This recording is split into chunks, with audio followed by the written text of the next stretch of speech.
கர்த்தருடைய பரிசுத்த நாமத்திற்கு மகிமுண்டாகட்டும். ஆண்டவராகிய இயேசு கிறிஸ்துவின் நாமத்தினாலே அன்பு கர்த்தருடைய பிள்ளைகளாகிய தங்கள் அனைவருக்கும் ஸ்வீட் ஊழியத்தின் சார்பாக வாழ்த்துக்களையும் ஸ்தோத்திரங்களையும் தெரிவித்துக் கொள்கின்றேன்.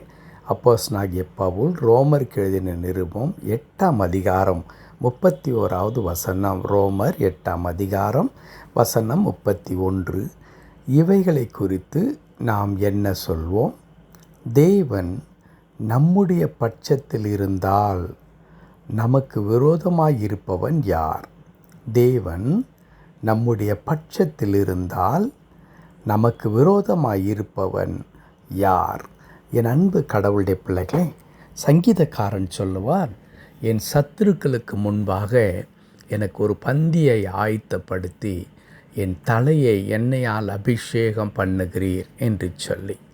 இன்னும் பல இடங்களிலே கடவுளை நம்பி இருக்கின்ற நமக்காக கடவுள் வைராக்கியம் நிறைந்தவராக, யார் நம்மை பகைக்கின்றார்களோ, யார் நம்மை துன்புறுத்துகிறார்களோ, யார் நம்மை உபத்திரப்படுத்துகின்றார்களோ அவர்கள் கண்களுக்கு முன்பதாக நம்மை உயர்த்துகின்ற கடவுளும், இன்னும் அற்புதமாக வசனம் சொல்லுகிறது ஏசாயாவில், எவர்கள் உனக்கு விரோதமாய் கூடுகிறார்களோ அவர்கள் உன் பட்சத்தில் வருவார்கள் என்று நம்முடைய சத்துருக்களிடத்தில் நமக்காக வழக்காடுகின்ற ஆண்டவராக, யுத்தம் செய்கின்ற ஆண்டவராக நம்முடைய ஆண்டவர் இருக்கின்றார்.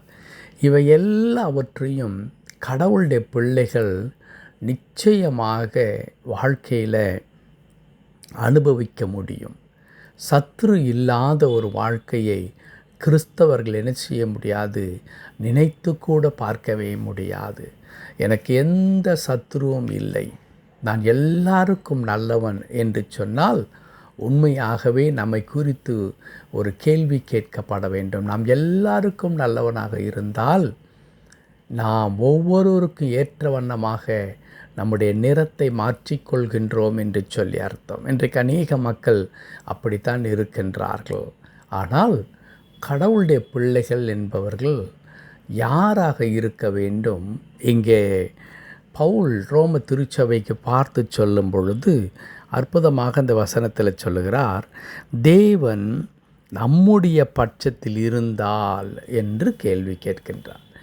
நம்முடைய பட்சத்தில் இருந்தால் என்று அங்கே தொக்கி நிற்கின்ற காரியத்தை நாம் பார்க்கிறோம். அப்படியானால் கடவுள் நம்முடைய பட்சத்தில் இருக்க வேண்டும் என்பது அது கடவுளுடைய பொறுப்பல்ல, அது நம்முடைய பொறுப்பாக இருக்கிறது.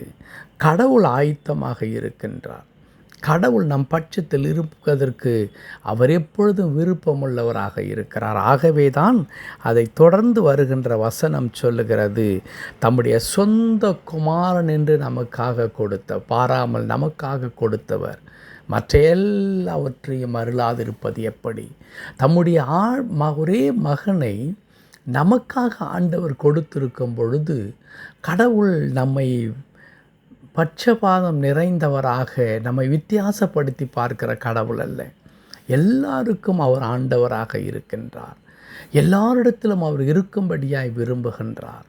ஆனால் அதே நேரத்தில் அது யாருடைய பொறுப்பாய் இருக்கிறது? கடவுளை தன்னிடத்தில் வைத்து கொள்வதும் தன்னிடத்தில் கடவுளை வைத்து கொள்ளாது இருப்பதும் யாருடைய பொறுப்பாக இருக்கிறது என்றால் தனிப்பட்ட ஒரு மனிதனுடைய பொறுப்பாகத்தான் அது இருக்கிறது. நான் கடவுள் எப்பொழுதும் என் பட்சத்தில், என் பக்கத்தில், என்னோடு கூட எனக்காக அவர் இருக்க வேண்டும் என்று நான் விரும்புவேனானால் அதற்கான தீர்மானங்களை நான் எடுப்பேன்.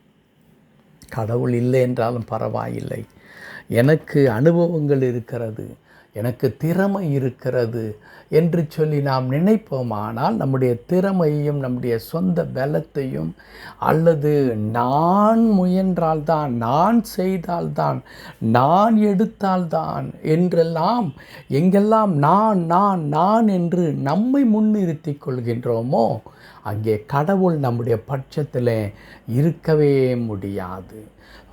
என் அன்பு கடவுளுடைய பிள்ளைகளே, நாம் தான் தீர்மானிக்க வேண்டும் கடவுள் நம்முடைய பட்சத்தில் இருக்க வேண்டுமா இல்லையா என்று சொல்லி.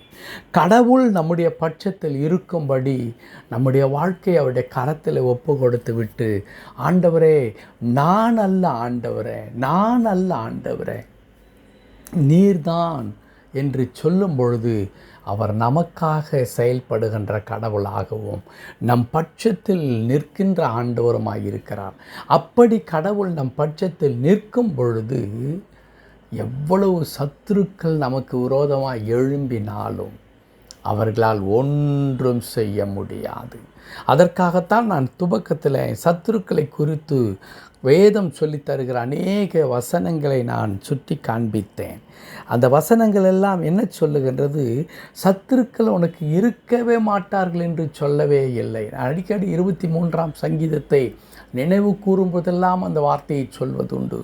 தாவீது, ஆண்டவரே எனக்கு சத்துருக்களே இருக்கக்கூடாது என்று எங்கேயும் அவனுடைய ஜெபித்ததில்லை. மாறாக 23ஆம் சங்கீதத்தில் அழகாய் சொல்லுகின்றார், சத்துருக்களுக்கு முன்பாக. அப்படியானால் நாம் கடவுளை பற்றி கொள்ளுகிற மக்களுக்கு பொறாமை கொண்டு எழும்புகின்ற, நம்மை விரோதிக்கின்ற, நம்மை பகைக்கின்ற, நமக்கு தீங்கு செய்ய வேண்டும் என்று நினைக்க, நம்மை மனமடிவாக்க, நம்மை காயப்படுத்த, ஒருவேளை சரீர பிரகாரமான காயங்களில் வார்த்தைகளினாலே காயப்படுத்துவதற்கு அநேக மக்கள் எழும்புவார்கள்.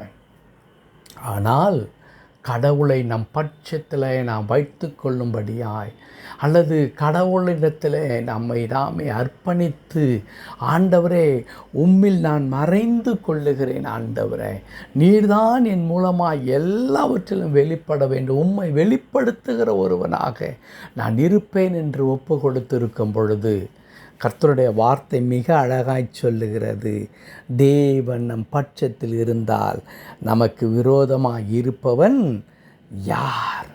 ஒருவரும் நமக்கு விரோதமாக இருக்கவே முடியாது. அப்படி என்றால் என்ன அர்த்தம்? சத்துரு இருக்க மாட்டான் என்று சொல்லி அர்த்தமல்ல. யார் ஒருவர் நமக்கு விரோதமாக எழும்பினாலும் அவர்கள் என்ன செய்வார்கள்? வெட்கப்பட்டு போவார்கள். அவர்கள் தொடர்ந்து நம்மை பகைக்கவோ நம்மை எதிர்க்கவோ முடியாது, நமக்கு தீங்கு செய்ய முடியவே முடியாது. ஏன்?